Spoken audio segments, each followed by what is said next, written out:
मैं अपने कमरे की खिड़कियां बंद करके खामोशी से बैठा हुआ था, मगर जल्दबाजी में दरवाजे को कुंडी लगाना भूल गया।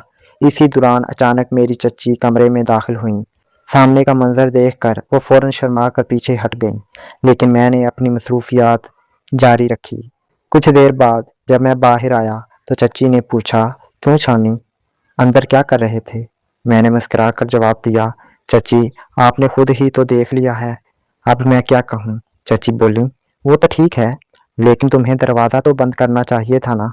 मैंने कहा, मुझे क्या पता था कि आप अचानक आ जाएंगी, वैसे भी मैं कोई बुरा काम तो नहीं कर रहा था।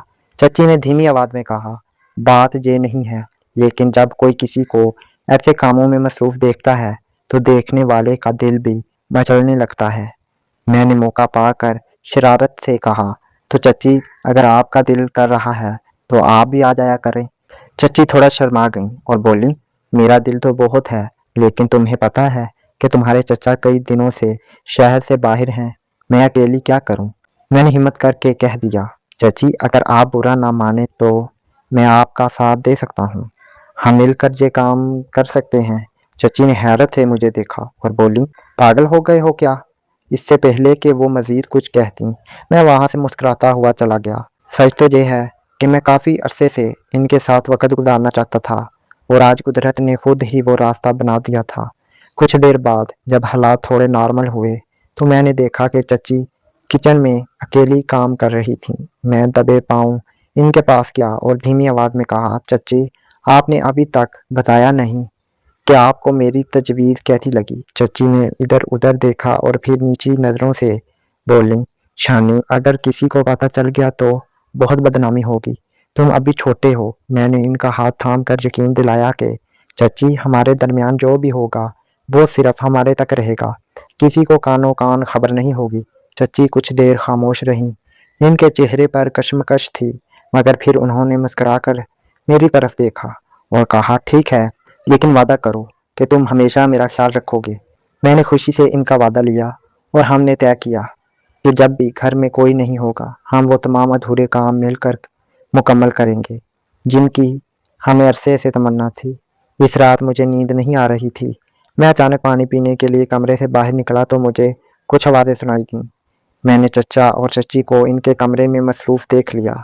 इन दोनों को देखकर मेरे अंदर एक अजीब सी लहर दौड़ गई।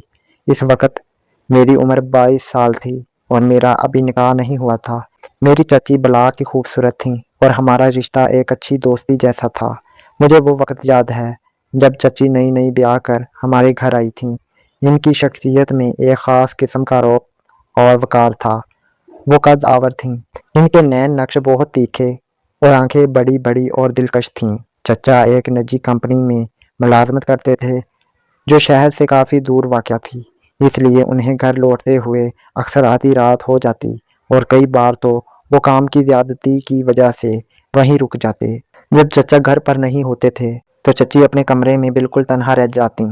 मैंने अक्सर ये महसूस किया था कि चची को जिस तवज्जो और मोहब्बत की ज़रूरत थी, चचा अपनी मसरूफियात की वजह से वो वक़्त उन्हें नहीं दे पाते थे। इनकी तन्हाई और इनका हुस्न मुझे अक्सर सोचने पर मजबूर कर देता था कि काश मैं इनकी ज़िंदगी की इस कमी को पूरा कर पाता। एक सुबह मैंने देखा कि चच्ची काफ़ी बोझल और उदास दिखाई दे रही हैं। जब मैंने इनसे हाल पूछा तो वो कहने लगीं, आज मेरी तबीयत कुछ ठीक महसूस नहीं हो रही। मैं फ़ौरन मेडिकल स्टोर गया और उनके लिए ज़रूरी दवा ले आया, मगर थोड़ी देर बाद पता चला कि उन्हें तेज़ बुखार हो गया है। मैंने अपने दोस्त अमान के वालिद को बुलाया, जो कि एक माहिर डॉक्टर थे। उन्होंने चची का मुआयना किया, उन्हें इंजेक्शन लगाया और कुछ दवाएं दीं, जिससे 1 घंटे के अंदर चची को काफ़ी सुकून मिल गया।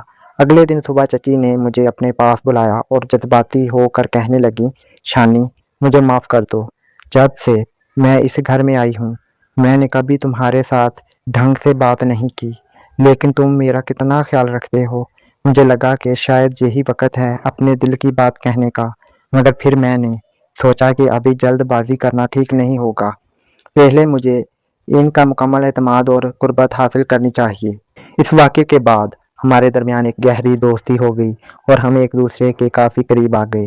میں چچی کی ہر چھوٹی بڑی بات کا خیال رکھتا۔ ایک دن چچی نے مسکراتے ہوئے مجھ سے کہا، شانی، تمہارے چچا تو اکثر کام کے سلسلے میں باہر رہتے ہیں اور میں اکیلی بہت گھبراتی ہوں، کیوں نہ تم رات کو میرے کمرے میں آ جایا کرو، ہم مل کر باتیں کریں گے یا کوئی فلم دیکھ لیا کریں گے، اس طرح میرا دل بھی لگا رہے گا۔ چچی کی یہ بات سن کر میرے دل کی دھڑکنیں تیز ہو گئیں۔ مجھے محسوس ہوا کہ شاید اب وہ خود مجھے وہ اشارہ دے رہی ہیں جس کا میں عرصے سے انتظار کر رہا تھا۔ جب میں چچی کے کمرے میں پہنچا تو وہ اپنے کچھ کاموں میں مصروف تھیں۔ میں نے اپنا موبائل نکالا اور ایک فلم چلا دی جس کی آواز میں نے جان بوجھ کر تھوڑی اونچی رکھی تھی۔ اچانک چچی کے ہنسنے کی آواز آئی۔ میں نے مڑ کر دیکھا تو وہ شرارت سے مسکرا رہی تھیں۔ انہوں نے میرا کان پکڑا اور پیار سے کہنے لگیں، کیوں شانی میاں، اب آواز کیوں بند کر دی؟ کیا مجھ سے ڈر گئے ہو؟ میں نے ہمت جمع کی اور چچی کا ہاتھ تھام کر انہیں بستر پر اپنے پاس بٹھا لیا۔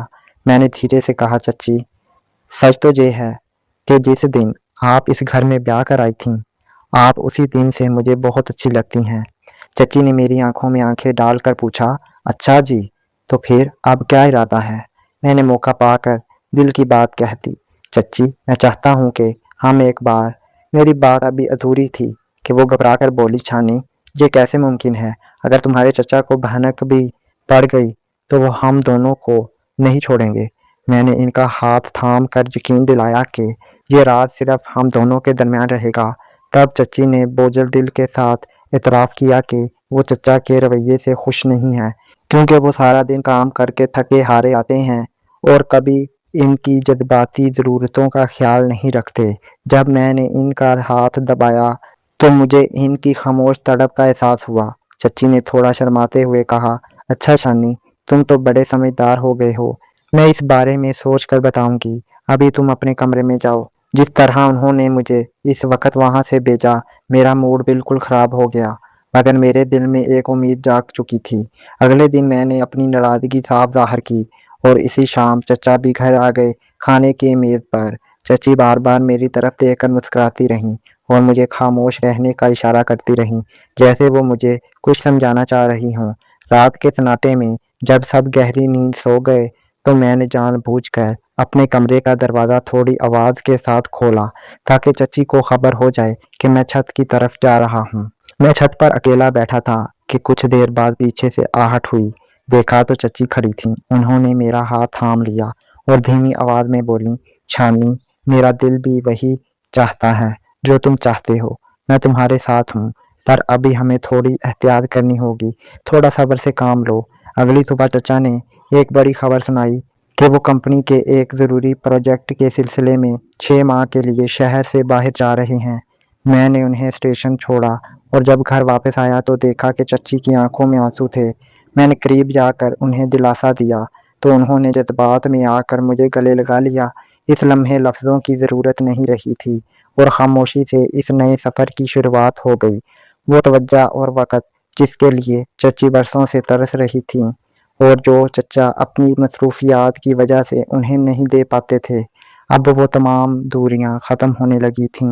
میں نے پوری دل جمی سے ان کا خیال رکھا اور ان کی تنہائی کو خوشیوں میں بدل دیا۔ اگلی صبح چچی کے چہرے پر ایک انوکھی چمک اور سکون تھا۔ انہوں نے بڑی محبت سے میرا شکریہ ادا کیا۔ اس دن کے بعد سے میرا ٹھکانہ چچی کا کمرہ ہی بن گیا اور ہماری زندگی ایک خوبصورت موڑ پر مڑ گئی۔